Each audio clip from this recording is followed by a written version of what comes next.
Welcome to Pastoring on Purpose, the official podcast of the Center for Ministerial Care. Join us for this meaningful conversation led by Dr. Tim Maness and the Ministerial Care team about intentionally navigating the challenges, burdens, and opportunities facing church leaders and their families. We exist because healthy churches depend on healthy ministers. The Center for Ministerial Care. For ministers, for families, for you. Welcome to another episode of Pastoring on Purpose, and this is Dr. Tim Maness, and today we have a very special guest with us. Ginger Robinson is with us today. Ginger grew up in a Church of God minister's home. She's got a Bachelor of Science in Communications from Lee. Shout out to Lee University. A Master's of Arts in Communications from Regent University, and married Jeremy Robinson, and they had 2 daughters together. You guys pastored Open Door Community Church in Northern Kentucky for 12 years. That's right. Correct. Yes. Worked in corporate HR and training for 9 years while pastoring in Northern Kentucky. Mm-hmm. And then you pastored Bethalto Church of God in Illinois. It's a tongue twister, Bethalto, for 10 years. Many of you listeners out there may know Ginger and know a little bit of her story, but many of you don't. We have a very wide audience of listeners. And Ginger, your husband, diagnosed with cancer while in Illinois. Yes. Battled for, I think, 18 months. 18. Mm-hmm. And passed away in 2015. And your daughters were 16 and 14 at the time. That's correct, yes. Okay. And so since being in Cleveland, she has taught part-time at TCPS. Help me out. What is TCPS? That is Tennessee Christian Preparatory School. It's a private school here in Cleveland, yes. Okay, good. And worked as director of the nonprofit of U-Turn Institute, associate pastor of Westmore Church of God since December of 2020. Shout out to Westmore out there. Yes. And has taught 15 grief share groups. Yes. My experience has led me to share and to try to encourage others. Well, we're going to talk about grief. We're going to talk about the impact of that over time, the effect on your kids, how you kind of navigated that. But so we're going to dive right into this right after this message. We'll be right back right after this. The Center for Ministerial Care provides professional counseling services for Church of God ministers and their families free of charge. We're here to help with marital or financial stress, burnout, depression, loneliness, grief, or any challenge that you might be facing. If you're a pastor in the Church of God who could benefit from professional, confidential counseling with a Pentecostal perspective, we want to help. Visit ministerialcare.com for more information. Welcome back to Pastoring on Purpose, and we're here with Ginger Robinson. And Ginger, let's just kind of begin, early life, early calling. Let's begin with your story. You grew up in a Church of God minister's home. How did that upbringing shape your early view of ministry, or did it? Well, it did, and I have a wonderful early childhood experience. My parents, our family, ministered together. Mm-hmm. And so my dad was a church planter. He planted over 50 churches when we were little girls. I have 2 sisters, so there were 3 girls, and my mom and dad would start churches in various ways, one of which was starting with kids clubs. And so they would start a kids club in a neighborhood, and at the age of 5, we have pictures of all of us young, but I have a picture of me at the age of 5 in the matching little vest and the little beanie, and we would go out and we would help tell the stories. And so from the earliest of age, I remember being a part of that. And so always helping with kids ministry, always helping clean up, because sometimes my dad was planting. We planted churches way different back then, and sometimes he would be planting 3 churches at the same time. He would go into a metropolitan area and be planting 3 churches at the same time, 3 different places. So we would go on Sundays to 3 different churches. Wow. And then once the church got started, the model back then was then you would bring a pastor in. And so that was just my whole upbringing. Sure. And so I'm really blessed to be part of a family that did ministry well together. Yeah. Coming out of high school, you didn't feel you didn't go right into ministry, correct? That's correct. You went into communications. Yes. What was, why communications? Well, I wasn't sure exactly what I wanted to do. I got my teaching certificate with communication. So I wanted to do speech and drama and those kinds of things.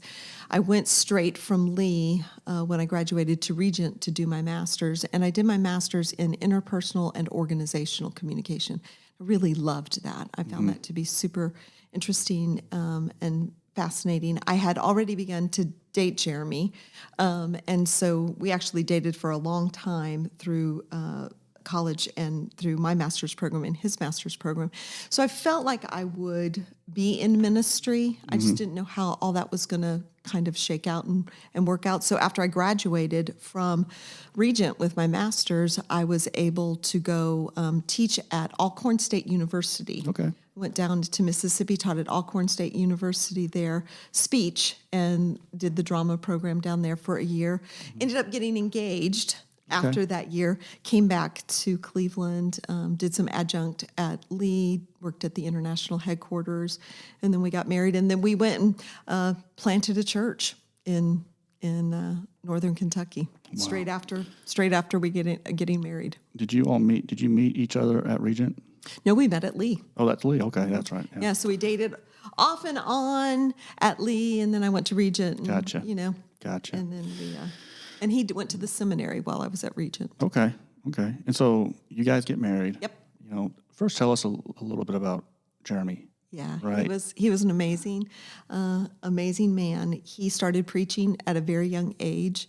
As a matter of fact, we have tapes of him preaching at 5 and 6 years old, like full sermons. And but he actually started preaching when he was like 10, 11, 12, and he would travel with his dad, who would preach, and he would preach in the kids' church while his dad was preaching there. And so he became an evangelist and preached all during his high school years, and was just really called by God to minister to young people.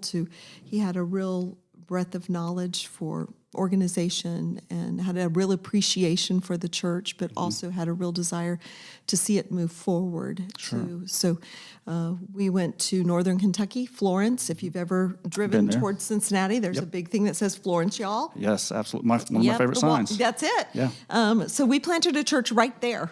In Florence, and it was just the two of us when we got started. There wasn't a third person. Boy, I love the way they plant churches now, where you go in with a whole team and you've got it. But it wasn't. It was just the two of us, and we went in. How difficult was that? How long had you been married at that time? Well, we actually moved our stuff up there the week before we got married. Oh, wow. So we literally... Newlyweds. Right. We moved our stuff up there. We got married. He graduated from the seminary the next week and got his ordination the next week. And then we were there. That's an accelerated process right there. May of 93 was a big thing. Big month, right? Yeah. So. And just, the challenges of marriage itself. And hey, let's just go plant a church. Yeah, that's where God sent you. Yeah, let's just go do this. Get there, you're planting a church, you're newly married, and you decide to also work in corporate HR and training, correct? Yeah. What led you to that? Well, we had no one at the church, so had to work Finances. For sure. Finances had to work, and he was substitute teaching because that gave him some freedom to be able to do things in the day. But the Lord just really opened this job for me, and I think that degree in communications really helped me with that. Absolutely. To be able to get in there, because then I also was doing training. So that was right up my wheelhouse. But the Lord just opened that door, and I went in as a temp. And it's so good the way God works, because I went in as a temp, and this temp agency really was kind to me. And I found favor at that company, and they hired me almost within a month to be full-time, which is, again, the Lord, because we didn't have any insurance. We didn't really have a good income coming in. And so God just provided that. So it wasn't something I had been looking for, but it was definitely something that was using the gifts that I had. And I learned so much there that then I was able to apply in church work. And they took care of me for those 9 years. God knew, like you said, right? He knew what we needed. Absolutely. And what you was getting at work there is something that you'd be able to use later on down the road. Absolutely. Let's talk about Jeremy. Sure. And you guys transitioned to Illinois and pastored Bethalto. It was during that time your family walked through had to be the most difficult Yeah. journey imaginable. Yeah. Kind of share with us a little bit about that. So we had planted that church in Kentucky, and the Lord had really blessed. It's still in existence today, doing better than what it was, even when we were there. So it was difficult, but we knew that God had led us. The pastor of the church that we went to in Bethalto had died suddenly of a heart attack on a Sunday morning, the Sunday after Christmas. Wow. And he died, sermon in hand, and so they had to go into the congregation and tell the congregation that he had passed. And this is the day after Christmas. We always remember it because it was the day of the huge tsunami that took place in 2005. Yeah. And so, or 2004. And so we felt like that the Lord, they came to us, they asked us, and we just felt like the Lord was saying, this is what you need to do. And so we went, and the Lord, it was really interesting because we went from planting a church to a church that was 85 years old. Yeah, it's a big shift. We learned a lot of things. Both extremes, right? Right, exactly. Yeah. We learned a lot. We were 36 years old going to this church, and we're young, but if you're willing to change with us, we're willing to change, and God just really did some beautiful things. And so in our 8th year of being there, we had not taken a really good long vacation with our family. And so we had decided we were going to just do this great vacation. And so we planned a trip to take our girls to Washington, D.C., and then we were going to take a train up to New York City 2 weeks. We were just going to do it. And Jeremy, the Sunday before we left, on Monday, he said, man, I don't feel great. And so we just said, well, why don't you go to the walk-in clinic, and why don't you just make sure that you're not going to get something if you need to get a prescription or something, we got this trip. We got to go on this trip. Yeah. And so we did, and he did, and they just said, if you're not feeling good, we don't really see anything. You just need to visit, you need to check with a doctor when you get back. And that was literally it. No prescription, no nothing. And so as we went through that week, Jeremy just kept being more and more pain. In Washington, we were in Arlington Cemetery, and on the 4th of July, and we just really thought we were going to have to call someone because he was in so much pain. Anyway, the long and the short of it was we self-diagnosed, thought he had a kidney stone, went up to our friend's house in Virginia Beach, and while we were there on that Friday night, he was supposed to preach Sunday morning for them. He just was in such immense pain. So we went to the emergency room, and they just kept taking him back for different tests. And the doctor came in, and he said, I need to tell you, you need to go home immediately. There's a mass on your kidney, and you need to go home immediately. And Jeremy said, well, we've got this trip. Can you give me some pain meds? He did not want to cancel that trip. No, because it's been 8 years, right? Right. We were doing it, and so the doctor just looked at us deadpan and said, "I cannot recommend that. You need to go home immediately." And so, and I have to share this one little part because Please. God is so good and so amazing, and if we will listen, and if we will be silent, and if we will take the opportunity, He will speak words of comfort to us before we even know that we need them. And so while Jeremy had been back with the different tests and stuff, and honestly, we really thought that's what it was. At one point in time, we were just sitting in the emergency room, and we were going, you won't leave here like you came in Jesus. We really did not think this was about to be a life-changing event. And so I was reading while he was back one time on Jeremy's phone, and I just read this scripture, the Lord is our rock and our strong tower. Yeah. And I know that verse, but for some reason it just really stood out to me. So when they came in and they told us that, and it was one of those moments that the doctor and the 2 nurses walked us out of the hospital. Yeah. And you could just see them standing there, and we knew, this isn't good. Right.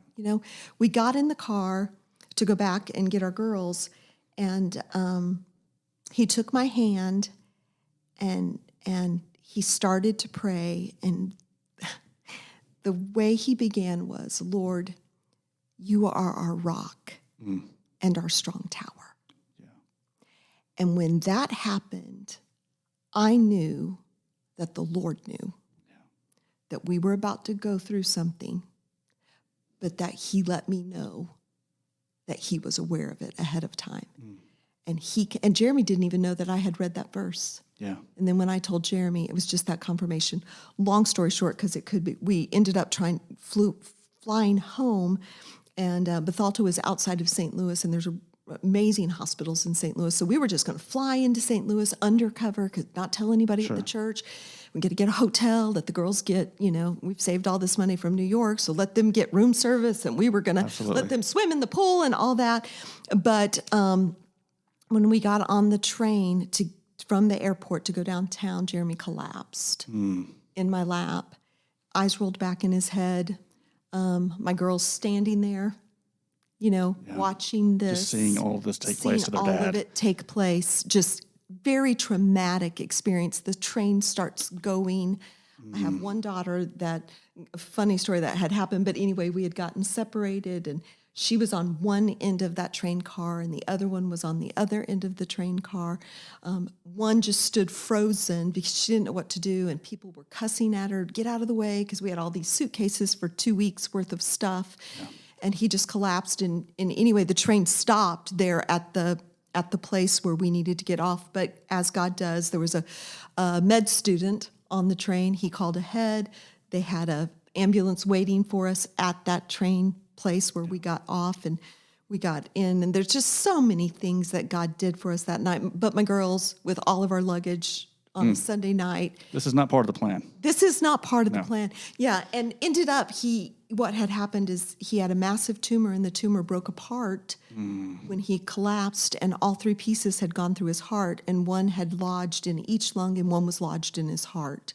My goodness. And so we ended up a day or two later having to have emergency surgery. But God was supposed to be a 14-hour surgery, and he made it through in 4, and the doctor said we've never seen it. So we just knew. God's hand is on it. Right. And we're on the up and up. And then 6 months later, it had metastasized in his brain, and then we just went through a journey of after that, there was never any good news. It was a battle. Right, but the Lord gave him incredible strength through it all. As a matter of fact, he died January 26th, but he preached Christmas Sunday. How about that? A 40-minute sermon, and God had just given him that strength and ability. And one last time. Well, he had been preaching all that whole time. Yeah. But that was the last sermon. At that point, it was more uncomfortable for the people. Sure. So, yeah. But he was at church all the way up until the Sunday before he passed. It's absolutely incredible. Yeah. We talk about faith a lot, but I don't think we fully understand what that really entails. And it's in those moments where you really have to cling to your faith the most, and it's in those moments where we can struggle the most if we're not careful with it. Absolutely. How old were your girls at the time? They were 12 and 14. Okay.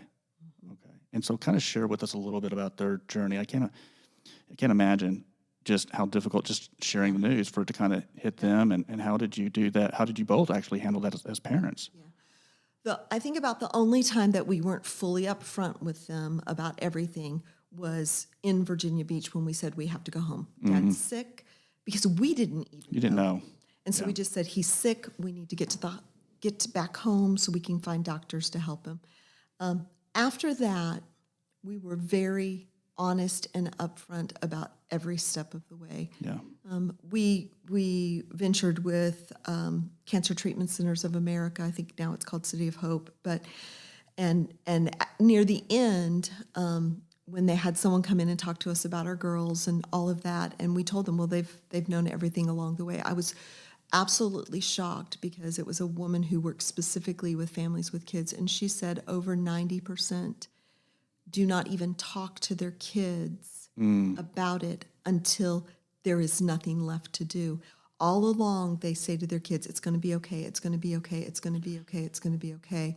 And then you come to me and say, Dad has about a month or 2 left. It's not all okay. Right. And so I'm really grateful that the Lord helped us to know to just be honest with them. I think part of the thing that was challenging for us, but we had a really amazing church, was to also protect them within the body. Yeah. And Jeremy did. One day he just got up, when we really got the brain tumor diagnosis, and he said to the congregation, he said, Ginger and I will always be honest with you and upfront with you about this, and you can ask us any question because we understand this is a public thing. You are our family. Yeah. But our girls are off limits to you. This is a very private thing to our family. And so I think the Lord helped us with that. Our church was amazing, other than, a few people like that. But that was one thing that we did to protect them. You can talk to us about anything. Absolutely. But our girls, this is a private journey for them. This is a family journey for them. Of course, that train trip was amazingly traumatic. And then for them to sit in the emergency room for hours by themselves with all the luggage, and some gang had just had a fight and came in with this slashing across their face and stuff. And so, but the Lord really helped us through that. I think being honest with it at one point in time, one of the girls just asked me, they said, Mom, what are we going to do? And I said, well, very soon, one of two things is going to happen. Our life is going to change dramatically, either way, because either God's going to do an amazing miracle and heal your dad and our life will never be the same, or he's going to take him to heaven and our life will never be the same. And so we just had those honest conversations a lot before Jeremy died, and as, things were progressing, he would have some honest conversations with the girls. He talked to them about who they should date, he said, "Don't you dare marry an idiot." Yeah. Those good kind advice. don't marry an idiot. There's a lot out there. Yeah, and he even talked to them about me remarrying. He said, I would love for your mom to remarry, but here's the deal. If you don't think he's good, I give you permission to sabotage. And so I love the humor that he still had his humor. Right, absolutely, because that's who we were, and that's what we were going to do. In November, he died in January, his last trip out to Phoenix to Cancer Treatment Centers of America, we decided we wanted to take the girls with us. We wanted them to see where he had been treated. At that point, he was very weak. And in October of that year, my oldest had ripped her ACL and her meniscus. So she was doing physical therapy and on crutches. And then Jeremy was weak. But we decided we were going to do this Arizona trip. And we took it and we went to the Grand Canyon. And we said, we're going to do this. We're going to do this. And the whole trip, I had packed little questions like, what do you remember best about this? And so we had that the whole way. Jeremy said, and he looked at the doctors, I am not afraid of where I am going. I will not search for life. He was like, He's very adamant about it. Right. Like, I know I want to be here with my family. I want to see my girls grow up, but I know where I'm going. But I'm also not going to spend whatever time I have just trying to save myself. Because if God wants to save and heal my body, he will. Wow. Yeah. Absolutely incredible. And your girls, they had to grow up pretty quickly. Yeah, they did. And it was very much our community. Like I said, it was only 10,000. We were very active in the school systems. Sure. As a matter of fact, one of the schools had a park bench dedicated to him after he passed away because of our involvement in the schools. So, and it was beautiful. The other churches in town pray for Pastor Jeremy. I love it. It was just, so there was this great sense of unity. There was. Yeah. And so we developed a prayer guide for Jeremy, and then other churches would say, can we have that prayer guide? Because we'd like to use it for other things. And so it just became very much. And so when he passed, it really shook our community, it shook our church, obviously our family. And I think even in some regards, and I say this, as humbly as I can. In some way, even the Church of God, because of his connections with people. And we just had seen the miracle of God healing him in this and sparing his life on this train. I mean, one of those things that went through his heart was the size of a golf ball. And he didn't even have any heart damage from it. So we just knew God's going to raise him up. It's going to, and then for that to come on the backside, he had really wanted to do his PhD. And he had always said, even before he got sick, he wanted to do it because he said, the church and specifically Pentecostals have not always had the right view of how to die. Wow. And so for him, he lived. Yeah. He lived it. And he would often say, when you asked about faith, he would say all the time, our faith has to be in the author of the word rather than our interpretation or understanding of it. That's good. That's good. That's something to hold on to. When you hear that, when you heard him say that, what did that mean to you as far as we don't know how to die? Kind of unpack that. Well, part of that came from the fact that his mother had passed away 4 or 5 years earlier from cancer. And that was a real struggle because there would be these people that would say, you shall live and you shall not die. Or, the struggle between if you even say I have cancer versus I'm healed. And so that he witnessed that with his mother's struggle with that and the understanding that this is not the life, that this is temporary life, eternal life. This is what we live for Christ, to live, to die is gain and to live is Christ. And that, he actually, his last Easter sermon he preached was, and if I can get the phrasing right, he said, Christ died so that we could live. Yeah. But he lived so we could die. Wow. And so even in that journey of death, he's with us. Oh, yes. Yeah.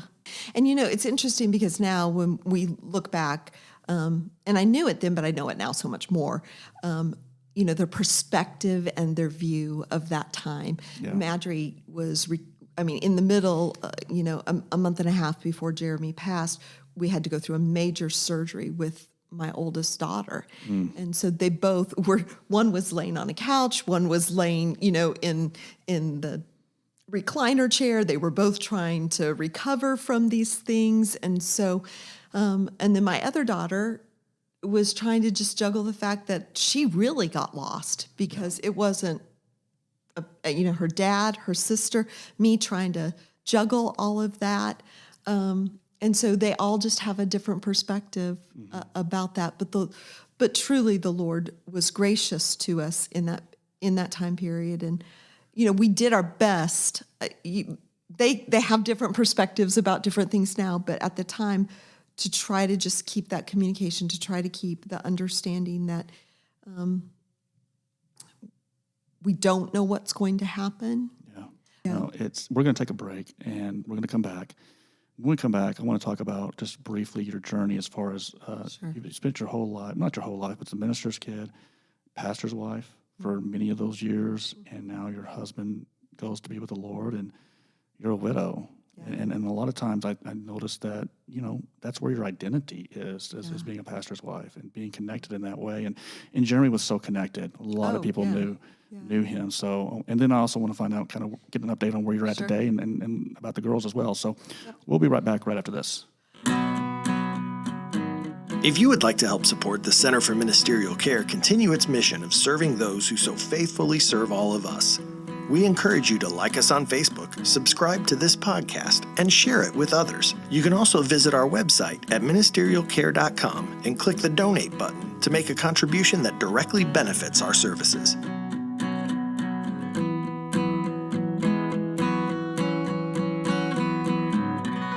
Welcome back to this episode of Pastoring on Purpose. We're here with Ginger Robinson. And Ginger, I do want to talk about this for a moment. I don't think it's just a Church of God thing. I think it's just a church thing.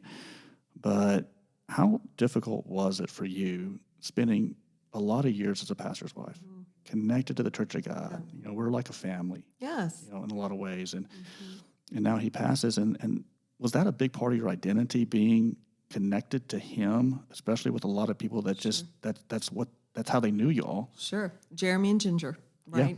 Yeah. Like I mentioned before, God sets you up. He prepares you for things.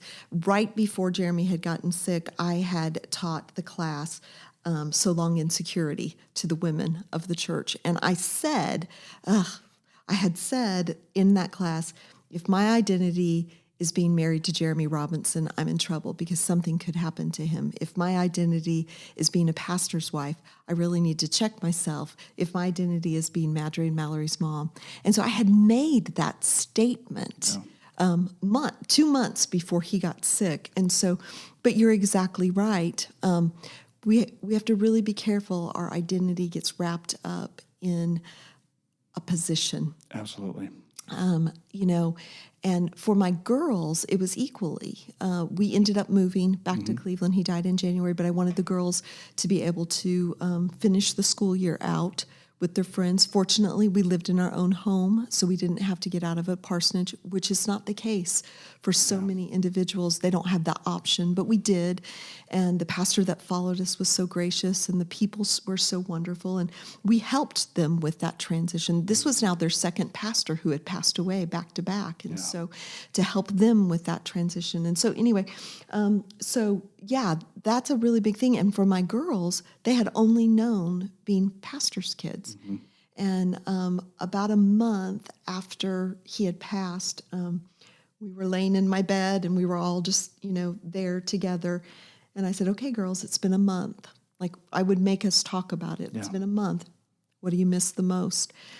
And one of them said, and I never would have guessed this ever, like not that we played, not all the dad stuff, but she said, no one asks me on Sunday morning where Daddy is. Wow. And that's when I realized, gosh, this is more than Dad.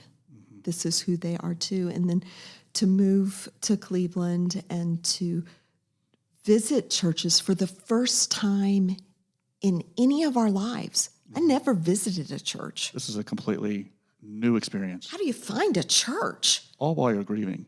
Right. You're trying to adapt to life without Jeremy. You're trying, and being a single mother now, a widow. How do you choose a church for your kids? How do you choose a church for you? Yeah. How do you just like so many? And wow. You love the preaching of the person that you listen to, either your dad or your husband, your whole life. And now and you walk in, and this sounds bad, I know, but you walk in and no one knows who you are. And your teenage girls walk into a youth group and then they start getting involved.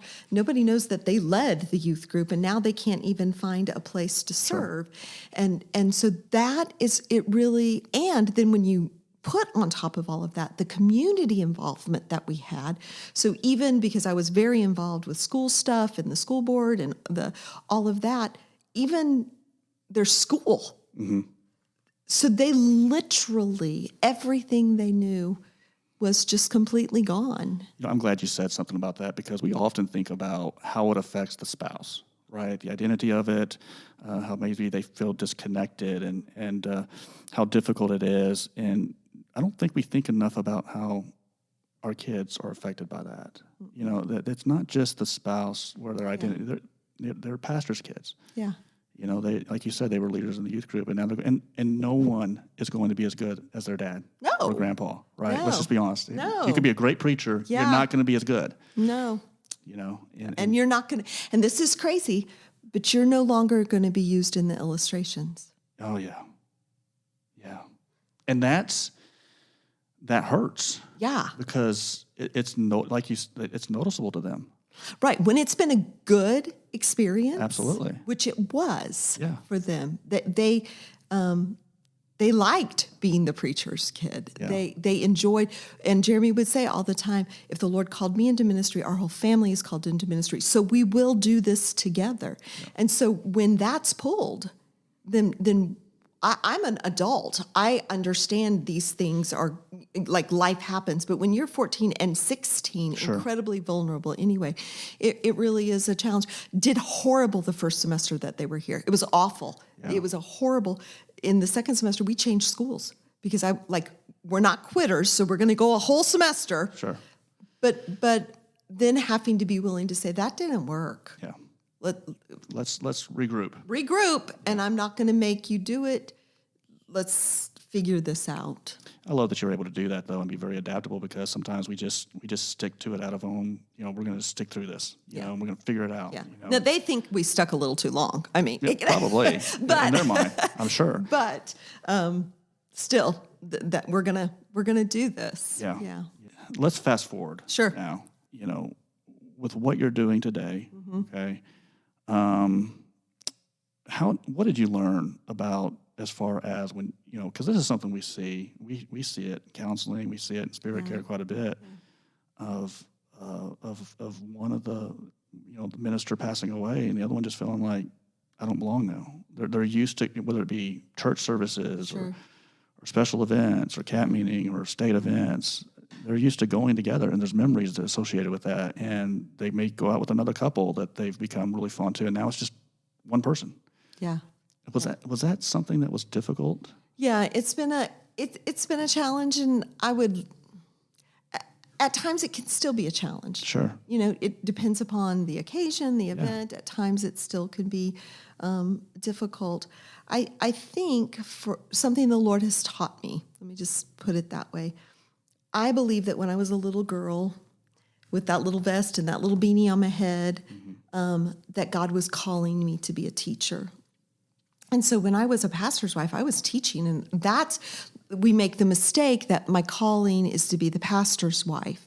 Well, I've joked about this, but like if I have to be a pastor's wife to fulfill my calling, I better find pastors, only.com, yes. Or else I'm over with, because then it's done with me. What's the Christian Mingle? Yeah. But it's got farmers only. If the only way I can be fulfilling God's plan for my life, then I would have to find a pastorsonly.com. And there's a certain sense of codependency there that's just not healthy. No, exactly. But here's what the Lord taught me. As a little girl, He called me to teach. Mm-hmm. And after Jeremy passed and I began to reflect, I began to see I was a teacher in high school to younger kids. And then when I got into my after graduate work, I was a teacher, not of the Bible, but I was a teacher of public speaking. And then I got married, and then I became a teacher at the corporate level. Yeah. And then I was teaching Bible studies and those kinds of things.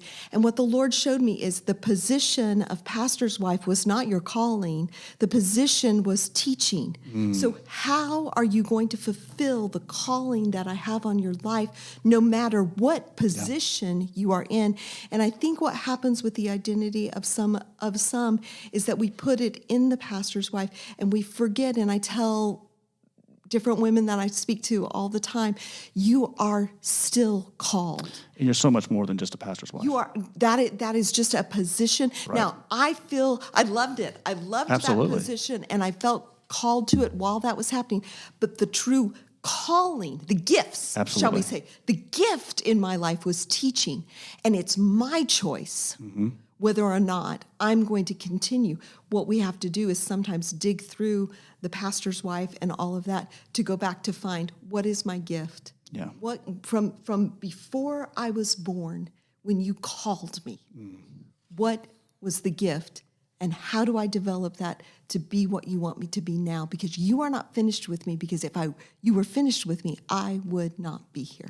You had to cognitively go there to a certain extent and know your identity, who you are in Christ, because let's just be honest, because that's how people saw you. And so if you're not careful, they define who they think you are. That's right.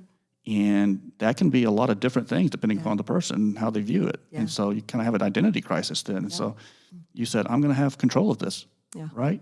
Right. I teach grief groups.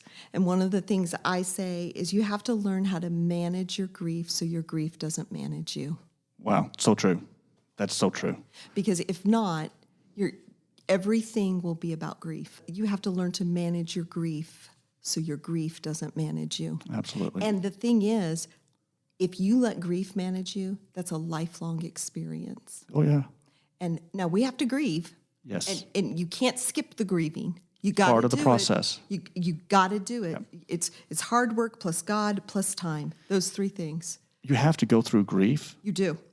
but you go through Yes. grief. You don't go around it, but the point is that you don't stay there. Now, you're always going to miss Jeremy. Sure. There's not going to come a time where, Oh, and absolutely. there's no one going to be comparable to him. Yeah. My two girls just got married in the last year. Oh, wow. Those are, and I just had my first grandbaby. How about that? Give us a little, because we're going to finish Yep. this up, but give us a Yep. little update on the girls. How are Yeah, they doing? both I guess girls, got married. both of them got married. They're both teachers. They both have married ministers. One's a youth pastor. One is a music associate music pastor. Yeah.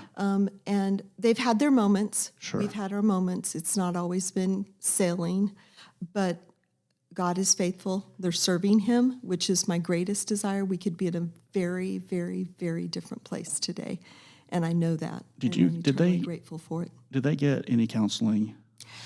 This is going to sound bad.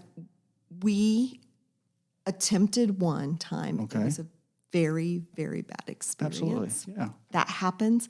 And so That just turned it off it completely. did. Yeah. It did turn it off completely. And so they have since then done some things on their own. Sure. Not technical counseling, but maybe heart healing type journeys.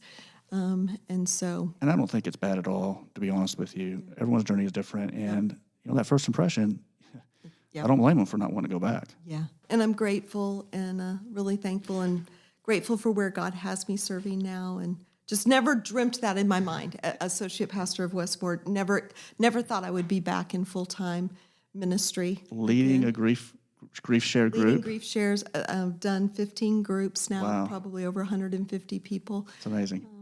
Yeah. And we also have a ministry called Spirit Care, right? And Spirit Care is a ministry specifically to our retired ministers and widows. So we created a Spirit Care committee. The Spirit Care leaders, Dr. Harold Bowman did a phenomenal job Yeah. with that for us, and kind of share a little bit about that experience. Well, and I'm still fairly new to it, so had the opportunity to share some ideas about how to minister to the widows, and just really getting involved in that. And I do think it's we have more and more younger widows. That's true. Especially that when we came through COVID, we Absolutely. lost a lot of pastors, and so I think there's a difference, right, between ministering to the widow who's got a 4-year-old and an 8-year-old or a teenager versus a widow who's given her whole life and Completely different area of life. completely. Yeah, exactly. And so I think there are the similar experiences of losing the one that you love, and but the living it out becomes a little bit different on how we do that. You're such a blessing. We're excited about what God's going to do. And as we kind of finish up this episode, if there's one thing that you would want our listeners to know, retired ministers, widows, just anything, quite frankly, before we finish this episode, what would that be? I think I would like to go back to the part where we live Yeah. to die to live, but we really don't actually even die, because Jesus said you will have eternal life. And once we actually accept Him, we've begun eternal life. Sure. It's just we transition, and I often will remind people who have loved ones who've passed, and I had to come to that resolution for myself too, and that is Jeremy has won the victory. Wow. If I can keep that perspective, that helps. Like no more, not just no more tears, no more pain, but like He's won. Yes, absolutely. Like he's won. Yeah. Like once you finish the marathon, you don't have to go an extra 100 feet. No. Like you're done. Absolutely. And that is worth rejoicing over. And when I get really discouraged and down and like, oh, I got to remember that. And someday I will too. Ginger, thank you so much. Thank you. We love and appreciate you. I have so much respect for you with what you had to go through, and just really the courage, quite frankly. And now the girls are doing great. Praise God. Yes. So, Ginger, we'll have to have you back. Thank you. Love Okay. to come back. And but for Ginger, for our producer Ryan, who always tries his best to make us sound good, he's got his job cut out for him. And for myself, this has been Pastoring on Purpose, and we will see you next time. Until then, God bless.